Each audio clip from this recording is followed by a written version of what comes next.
Hi, it's John from Android Addicts, and today I'm going to be unboxing the Samsung Galaxy S21. So pre-ordering this from Samsung.com, I managed to get the Buds Live and a smart tag for free. So as we know, there isn't a headset inside the box. That does lessen the blow somewhat. Previously, you've had to actually apply for your free gifts with the phone, so it's nice to see them actually just shipping them out at the same time. Anyway, I'll look at these at a later date, but let's just get into the phone itself.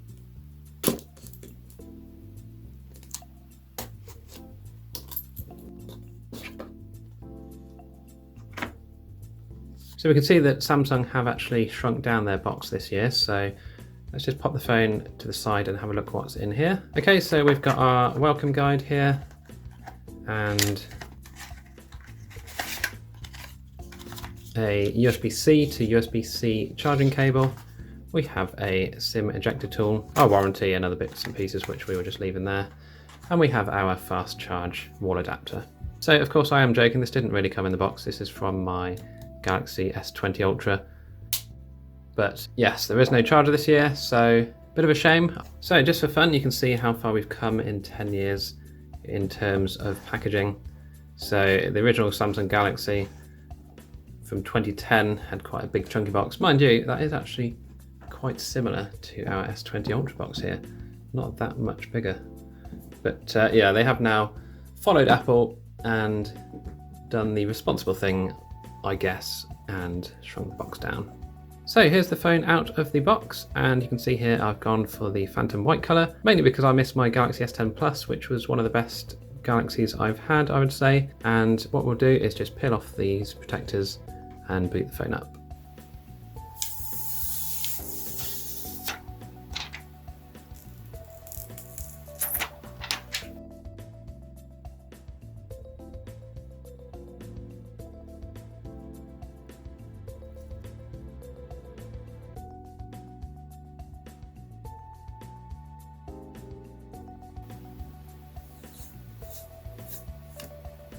Okay, so we've got the phone out of all of its protective plastic, and you can see here it's got a nice sort of pearlescent look to the back here. It's quite nice. Now yes, this isn't glass, this is plastic, but I don't know what all the fuss is about really, because, you know, as long as it's light and comfortable and has a bit of grip, I'm quite happy whether it's glass or plastic. Right, so let's just have a quick look around the phone and see what we've got. So first of all, we've got this beautiful dynamic 6.2-inch AMOLED display, and that's capable of 120 Hz. On the bottom of the phone, we have the USB-C port, the microphone, the speaker grill, and the SIM card tray. So let's just open up and have a look. So we can see this is a dual SIM tray.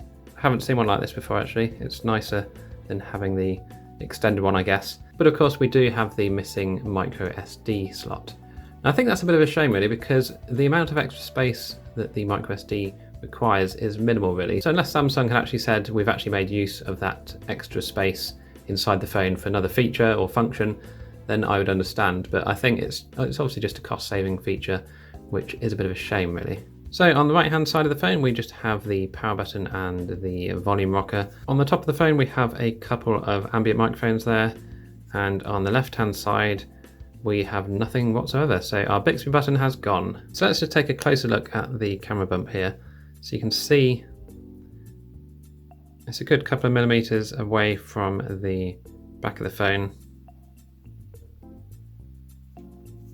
but it does go nicely around the frame here, as you can see. Okay, so let's have a look at the camera setup here. So we've got a 12 megapixel f1.8 wide camera that has OIS. We have a 64 megapixel telephoto camera, which also has OIS but can do 1.1 optical and 3 times hybrid zoom. And we have the 12 megapixel ultra-wide camera, which can do super steady video. We have our LED flash here on the side, and the video capabilities on this phone, we have 8K at 24 frames per second, 4K at 30 or 60, and of course 1080 at 30, 60 or 240. If you go down as far as 720p, you can do some video shots in 960 FPS. So on the front of the phone here, we have the f2.2 10 megapixel wide camera, and that can do 4K at 30 or 60 or 1080p at 30. So without further ado, I'm going to boot up the phone and we'll just see what the initial startup looks like. Okay, so we've got into the phone now, so let's just have a quick look at what's installed for us. So we've got the usual Samsung apps here. the usual Google apps, the Microsoft apps, and that's your lot. So we can see here there's actually already an update available which I'm downloading. So currently we're running the December 2020 security patch. So while this software update is downloading, I'll just run through the specs of the phone. So the S21 has the Exynos 2100 CPU with the Mali G78 MP14 GPU. We've got 128 gigs of storage and 8 gigabytes of RAM. So this is running the latest version of Android 11 with the latest One UI, which is version 3.1. And I do actually have a Snapdragon variant of this coming through, so I can do some proper comparison tests between the Exynos 2100 and the Snapdragon 888. Okay, so I've just run a quick AnTuTu benchmark before I do the update. So we've got 598,218 as the score. So I'm going to install the latest update, which apparently improves performance, and we'll just see how that looks afterwards. Okay, so we've got the latest software update installed, so I'm going to run another AnTuTu benchmark and we'll just see whether the performance has improved, and then we can compare it to the S20 Ultra.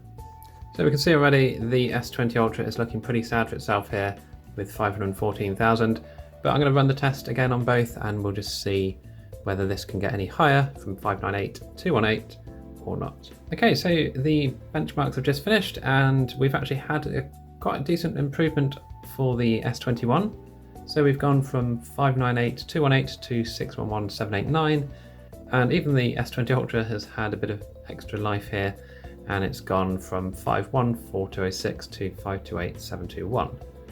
But yeah, certainly 611,000 is a great score, and those are the final results. So I hope you enjoyed this quick look at the Samsung Galaxy S21. This feels really nice in the phone. I'm very glad I didn't go for the bigger size because I think this is more than enough for most people, to be honest. Now I have got the Snapdragon variant of this coming next week. So I'm going to be doing some comparison videos between the Exynos 2100 and the Snapdragon 888. So be sure to stick around for those. We'll do some gaming tests and some other benchmarks as well. So if you have any comments or queries, please leave them down in the comment section below. Be sure to subscribe to my channel, and if you want to become a member, click the join button and that really helps out.